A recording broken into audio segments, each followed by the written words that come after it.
Good morning all of my students. आज मैं आप लोगों को सेंटेंस के बारे में पढ़ाने जा रहा हूँ। इससे पहले मैं सेंटेंस बता दिया हूँ कि सेंटेंस क्या होता है। आज उसके आगे चलेंगे। अगर आप लोग को वीडियो मेरा पसंद आएगा तो सब्सक्राइब और लाइक करिएगा। चलिए देखते हैं। देखिए, सेंटेंस के लिए कोई भी सेंटेंस है, ध्यान से देखिएगा। सेंटेंस का मतलब होता है वाक्य। क्या होता है? वाक्य। सेंटेंस को बनाने के लिए क्या क्या चाहिए? सबसे पहले हमको चाहिए सब्जेक्ट, उसके बाद चाहिए वर्ब, उसके बाद ऑब्जेक्ट। इन तीनों चीजों की जरूरत होती है। सब्जेक्ट क्या होता है, वर्ब क्या होता है, ऑब्जेक्ट क्या होता है। ठीक है, इसका मतलब होगा सब्जेक्ट।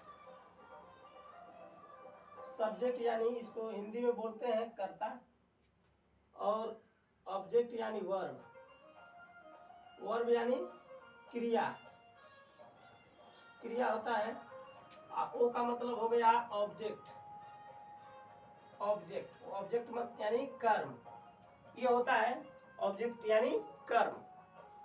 अब देखिए, इन्हीं तीनों चीजों को हमको पढ़ना है कि सब्जेक्ट, वर्ब और ऑब्जेक्ट क्या है। ठीक है, तो चलिए हम दिखा रहे हैं आप लोग को कि सबसे पहले हमको सब सेंटेंस में सब्जेक्ट की जरूरत पड़ती है, उसके बाद वर्ब, उसके बाद ऑब्जेक्ट। इन तीनों को बना लेते हैं, तब इसके बाद अगर और भी कुछ अगर सेंटेंस में दिया हो तो उसके आगे लिख देते हैं।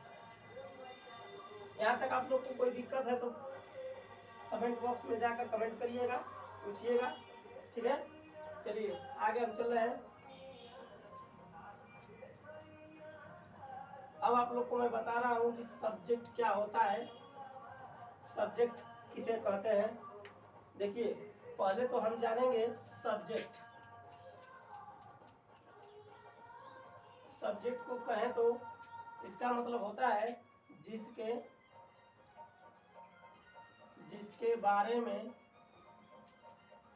बारे में कहा जाए उसे सब्जेक्ट कहते हैं, उसे सब्जेक्ट कहते हैं। जिसके बारे में कहा जाए उसे सब्जेक्ट कहते हैं, चाहे वो कोई सजीव वस्तु हो या निर्जीव वस्तु हो। जिसके बारे में हम बात करेंगे वही सब्जेक्ट होगा। जैसे मान लीजिए हम इस मार्कर के बारे में, पेन है, मार्कर है, इसके बारे में हम बात करें तो यही हमारा सब्जेक्ट है। ठीक है, कोई व्यक्ति है उसके बारे में बात करें तो वही हमारा क्या है, सब्जेक्ट है। जैसे मान लीजिए कह दिया जाए the pen is good, the pen is good. हम पेन के बारे में बात किए, यही हमारा सब्जेक्ट हुआ। कोई व्यक्ति है, जैसे कह दे he writes a letter, he writes a letter. हम इसमें व्यक्ति की बात किए, कोई यहाँ पर है यानी वो लिखता है, ए लेटर यानी एक पत्र को। ठीक है, he writes a letter, the pen is good. इसमें हमारा पेन क्या है, सब्जेक्ट है। इसमें ही क्या है, सब्जेक्ट है। ये दोनों क्या हो गए, सब्जेक्ट हो गए। अब देखिए, अब हम जानते हैं कि सब्जेक्ट कितने प्रकार के होते हैं, काइंड्स ऑफ सब्जेक्ट। आप हेडिंग बना लीजिए आप लोग, काइंड्स ऑफ सब्जेक्ट। चलिए देखिए, काइंड्स ऑफ सब्जेक्ट। सब्जेक्ट भी दो प्रकार का होता है। पहला होता है, एक होता है डूअर। डूअर का मतलब होता है काम करने वाला, काम करने वाला। ये हो गया डूअर यानी सब्जेक्ट, काम करने वाला। एक हो गया नॉन डूअर, नॉन डूअर, इसका मतलब होता है काम न करने वाला, काम न करने वाला, काम न करने वाला। जो काम करता है, जो काम करता है उसे हम बोलते हैं लिविंग। जो काम करता है वो होता है लिविंग यानी सजीव।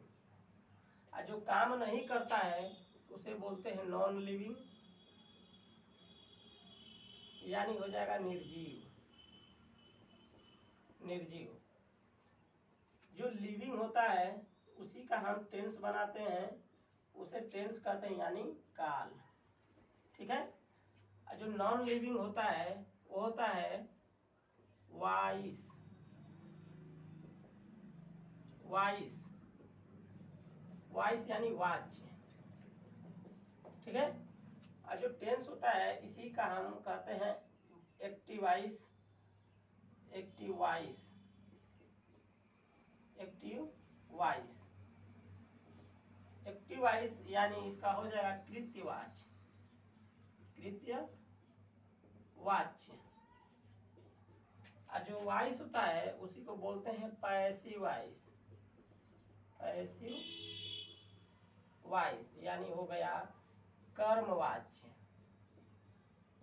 ठीक है। देखिए जो हमारा सब्जेक्ट होगा दो प्रकार का, उसमें एक होगा डूअर, एक होगा नॉन डूअर। और एक जो डूअर होता है उसी को लिविंग यानी सजीव। डूअर यानी काम करने वाला, जो काम करेगा वही सब हमारा क्या होगा, सजीव होगा। जो निर्जीव होगा वो काम करेगा ही नहीं। ठीक है। जैसे मान लीजिए एक्टिव वाइस से बोलते हैं, जैसे यहाँ पे कह दिया गया कि ही राइट्स अ लेटर। इसमें यह व्यक्ति काम कर रहा है लिखने का। यहाँ पे चाहे तो किसी का नाम भी लिख सकते हैं, जैसे मैं लिख दिए विजय। विजय राइट्स अ लेटर। सेम। अब इसी को पैसिव वॉइस बनाते हैं तो हो जाता है a letter. A letter is a letter is written by him. By him. बताइए अब यहाँ ए लेटर हमारा सब्जेक्ट हुआ, लेकिन काम लेटर नहीं कर रहा है, काम तो कोई और कर रहा है।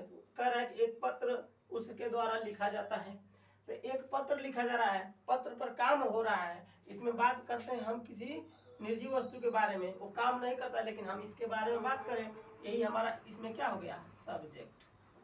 समझ में आया? ये हो गया सब्जेक्ट। इसमें का सब्जेक्ट ये हुआ, ये हो गया हमारा सब्जेक्ट। ठीक है। यहाँ तक कोई दिक्कत हो बताइएगा, लिख लीजिए आप लोग।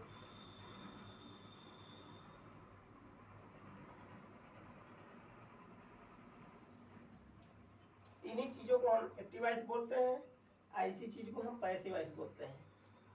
ठीक है।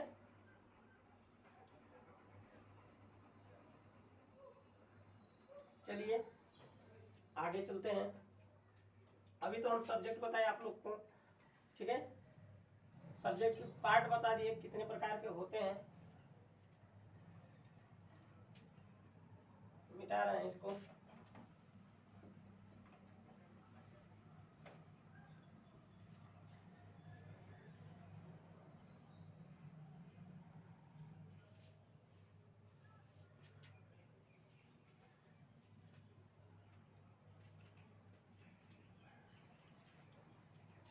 अब क्या बताएं आप लोग को।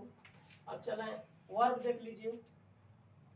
सेंटेंस का एक पार्ट था सब्जेक्ट, एक वर्ब होता है, वो अगले दिन बताएंगे। इसके बाद आता है एक प्रेडिकेट, देख लीजिए प्रेडिकेट। प्रेडिकेट प्रेडिकेट यानी विधेय होता है, विधेय। ठीक है। सब्जेक्ट में ही आता है ये भी प्रेडिकेट, इसको बोलते हैं विधेय। विधेय यानी हो गया प्रेडिकेट। इसमें होता है कर्ता या सब्जेक्ट। कर्ता या सब्जेक्ट के बारे में, कर्ता या सब्जेक्ट के बारे में जो कुछ कहा जाता है,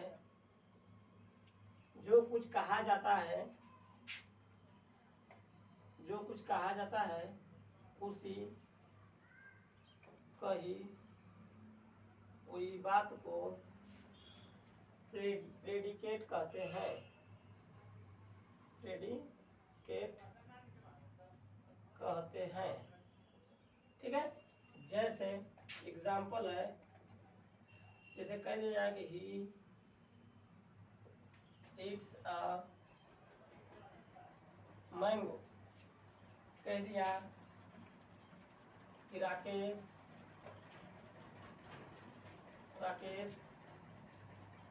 गोज टू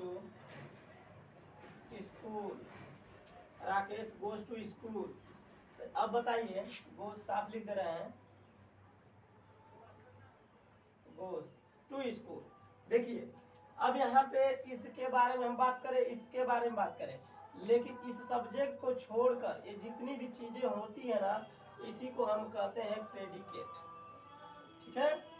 प्रेडिकेट, ये जितनी भी चीजें हैं यहाँ से लेकर सब्जेक्ट को केवल आप छोड़ दीजिए।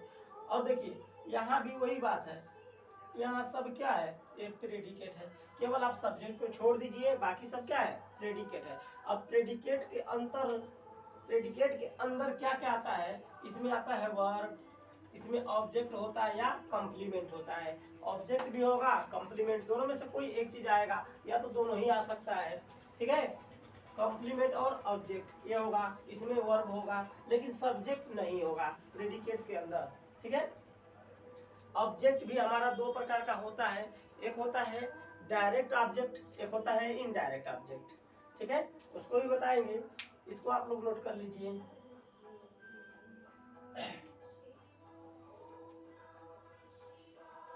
देखिए इसमें सब्जेक्ट बारे में क्या कर रहा है कि ही इट्स अ मैंगो, वह आम खाता है, तो वह को छोड़ दीजिए, ही को छोड़ दीजिए, वह क्या करता है वही हमारा प्रेडिकेट होता है।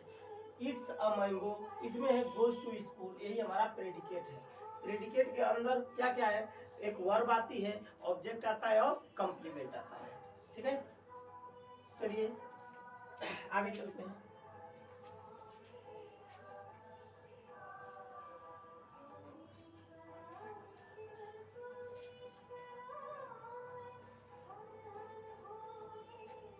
चलिए देखिए ऑब्जेक्ट, ऑब्जेक्ट भी आप लोग को बता दें। ऑब्जेक्ट यानी कर्म, कर्म इसका होता है कर्ता के द्वारा की गई, कर्ता के द्वारा की गई क्रिया, कर्ता के द्वारा की गई क्रिया का प्रभाव जिस व्यक्ति या वस्तु पर पड़ता है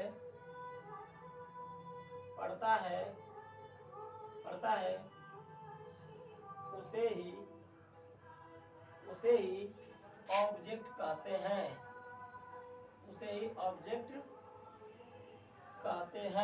उसे ही ऑब्जेक्ट कहते हैं। जैसे एग्जाम्पल वही वाला ले लीजिए, एग्जाम्पल है ही इट्स अ मैंगो। बताइए यहाँ पर कोई व्यक्ति है, ये इट्स कर रहा है, खाने का काम कर रहा है, यहाँ पर आम है। बताइए एक व्यक्ति यहाँ पर है और यह अपने हाथों में आम लिया है और इस आम को खा रहा है, बोलिए आम खत्म होगा, प्रभाव पड़ेगा ना। तो जब प्रभाव पड़ेगा यहाँ पर मैंगो हमारा क्या हो जाएगा, ऑब्जेक्ट हो जाएगा, ठीक है, ऑब्जेक्ट होगा। अगर इस तरह से लिख दिया जाए कि ही गोज टू स्कूल, बोलिए यह जाने का काम किया, गो अब कहाँ गया, स्कूल गया। बोलिए अगर कोई स्कूल होगा तो किसी के जाने से स्कूल में क्या प्रभाव पड़ेगा, स्कूल इधर का उधर तो होगा नहीं, स्कूल जहाँ है वहीं रहेगा। यहाँ तो आम क्या है, खत्म हो रहा है, इसलिए मैंगो हमारा ऑब्जेक्ट है, और जिस पर प्रभाव नहीं पड़ता है, यानी स्कूल पर प्रभाव नहीं पड़ा जाने से, तो इसलिए स्कूल को हम क्या कहते हैं, कॉम्प्लीमेंट बोलते हैं। कॉम्प्लीमेंट, ठीक है। देखिए साफ लिख दे रहा हूं, ठीक है। कॉम्प्लीमेंट, कॉम्प्लीमेंट यानी इसकी हिंदी होती है पूरक। इसको सेंटेंस को पूरा करने के लिए स्कूल को लिया गया है, इसलिए हमारा यह क्या हुआ, कॉम्प्लीमेंट। ये हो गया ऑब्जेक्ट। यही चीज को हम कहते हैं डायरेक्ट ऑब्जेक्ट, ठीक है। इसी को बोलते हैं डायरेक्ट ऑब्जेक्ट, ठीक है। ये दिख जाता है ऑब्जेक्ट, ठीक है, और यह दिखता नहीं है, इस पर कोई प्रभाव नहीं पड़ता है, इसलिए इसका नाम क्या होता है, कॉम्प्लीमेंट, ठीक है। चलिए ठीक है, आज के दिन इतना ही। आप लोग अगर हमारा ये पसंद आया हो, पढ़ाया होगा, तो आप लोग जरूर लाइक करिएगा, वीडियो का सब्सक्राइब करिएगा। अब आगे अगले दिन आप लोग को मिलेगा, तो इसलिए धन्यवाद, थैंक यू।